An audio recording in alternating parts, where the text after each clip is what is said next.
Hello everyone, welcome to your own channel Gyan Junction. Today we are going to learn NCERT Maths class 7th chapter 2nd arithmetic expressions. Okay, first of all we will learn what are arithmetic expressions. पहले हम ये सीखेंगे कि arithmetic expressions क्या है. उसके बाद हम बुक एक्सरसाइज शुरू करेंगे. तो ये है हमारा chapter number 2 arithmetic expressions. First of all हम ये समझेंगे कि अरिथमेटिक एक्सप्रेशंस होते क्या हैं, उसके कीवर्ड समझेंगे, फिर हम एक्सरसाइज स्टार्ट करेंगे. तो समझते हैं पहले एक्सप्रेशन. एक्सप्रेशन होता है combination of numbers, variables and operation. Example है जैसे दिखा है 2x + 3. ठीक है, तो एक्सप्रेशन क्या हो गया जिसमें नंबर्स भी आ गए, वेरिएबल्स भी आ गए और ऑपरेशंस भी आ गए. अच्छा, आप समझो वेरिएबल क्या होता है. वेरिएबल मतलब अ सिंबल जैसे लाइक x और y use to represent an unknown value. जिसका वैल्यू का हमें पता नहीं है उसकी जगह पे हम x और y यूज़ करते हैं, इक्वेशन बनती है, तो उसको कहते हैं वेरिएबल. आगे आ गया कांस्टेंट मतलब एक फिक्स वैल्यू. एग्जाम्पल 5. ऑपरेटर होते हैं sign. Example plus, minus, multiplication, division. ठीक है, तो इन सारे ये जो साइंस हैं मैथमेटिकल्स, इसको हम कहते हैं ऑपरेटर. ओके, अभी इसका एक फॉर्मूला होता है कि एक्सप्रेशन को सॉल्व कैसे करते हैं. उसको हम कहते हैं बॉडमास रूल. ठीक है, बी से आ जाता है ब्रैकेट. सबसे पहले एक्सप्रेशंस में हम लोग ब्रैकेट को सॉल्व करेंगे. उसके बाद आ जाता है ऑर्डर्स यानी पावर्स दी होती हैं, रूट्स दिए होते हैं. ये अभी आपकी जो हायर क्लासेस में आएगा, अभी आपके चैप्टर में नहीं है. डिवीज़न, उसके बाद मल्टीप्लिकेशन, फिर एडिशन, फिर सब्ट्रैक्शन. ये इस तरह से स्टेप बाय स्टेप सॉल्व होता है. ठीक है, और इसके फॉर्मूले को कहते हैं बॉडमास. अभी हम करेंगे चैप्टर 2 की exercise. Question number 1 is fill in the blanks to make the expression equal on both sides of the equal sign. Equal sign के दोनों तरफ जो एक्सप्रेशन दिए गए हैं उन्हें हमें इक्वल करना है. तो ए पार्ट देखते हैं पहले. 13 + 4 = डैश + 6. अभी तो देखो 13 + 4 कितना हो गया 17. इट मीन्स हमें इस तरफ भी 17 लाना है. वो कैसे आएगा, 6 पे एक नंबर प्लस करेंगे जिससे 17 आएगा, तो वो नंबर होता है 11. तो इसमें हम करेंगे 11 प्लस. नेक्स्ट क्वेश्चन देखो, बी पार्ट 22 + डैश = 6 × 5. अब 6 × 5 कितना हो गया 30. इधर भी हमें 30 लाना है.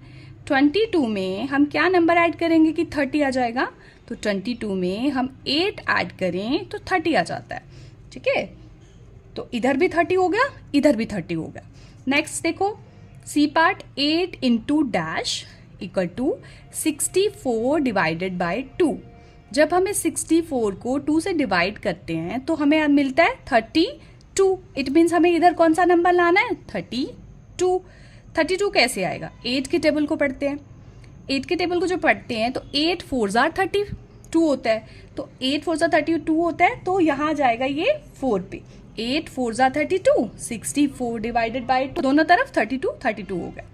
34 - डैश = 25. इट मीन्स इधर भी हमें लाना है 25.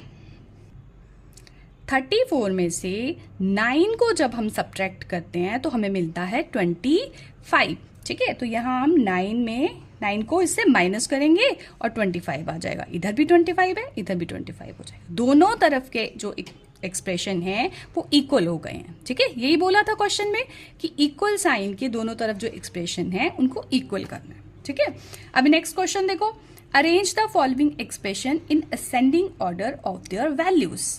पहले हम इसको सॉल्व करेंगे, फिर जो इसकी वैल्यूज आएंगी, उसके जो आंसर आएंगे उसके अकॉर्डिंग हम इसको असेंडिंग ऑर्डर में लिखेंगे. असेंडिंग ऑर्डर मीन्स बढ़ते हुए क्रम में लिखेंगे. सबसे पहले स्मॉलर नंबर, फिर ग्रेटर, इस तरह से. ठीक है, तो ए पार्ट देखते हैं. 67 - 19. 67 में से 19 जाएगा तो कितना रहता है 48. ओके, नेक्स्ट क्वेश्चन देखो, 67 - 20. 67 में से 20 गए तो 47. नेक्स्ट है 35 प्लस 25। अब दोनों को प्लस करेंगे। 35 प्लस 25 कितना हो गया? 60। अब 5 इंटू 11 या 11 इंटू 5 कर लो, कितना हो गया? 55। 120 डिवाइडेड बाय 3। ठीक है, अब 120 को 3 से डिवाइड करते हैं तो हमारे पास आंसर आता है 40। अब देखो सबसे स्मॉलर, असेंडिंग ऑर्डर में क्या होता है? पहले स्मॉलर लगता है फिर ग्रेटर लगता है। तो पहले स्मॉलर नंबर देखो इसमें से कौन सा है? ये इसका आंसर है ना, ई वाले क्वेश्चन का 40 आंसर, तो 40 स्मॉलर है इसमें से। तो हम क्या करेंगे, पहले ई वाले को लिखेंगे। ओके ओके, उसके बाद देखो 40 के बाद कौन सा बड़ा नंबर है? 47। तो 47 किसका आंसर है? बी वाले का, तो बी वाला ग्रेटर। उसके बाद देखो 47 के बाद क्या आएगा? 48। किसका आंसर है? ए का, तो ए वाला। उसके बाद है डी। डी डी देखो 55 है ना, ये इसके बाद आएगा। और लास्ट में एक बचा 60 सबसे बड़ा है तो सबसे लास्ट में आएगा सी। ठीक है, तो ये है इसका असेंडिंग ऑर्डर। ठीक है, आई होप आपको समझ आया होगा, आप इसकी प्रैक्टिस करें। इसी तरह की एजुकेशनल वीडियोस को देखने के लिए चैनल को सब्सक्राइब करें, वीडियो को लाइक करें। मिलते हैं नेक्स्ट वीडियो में। Thank you.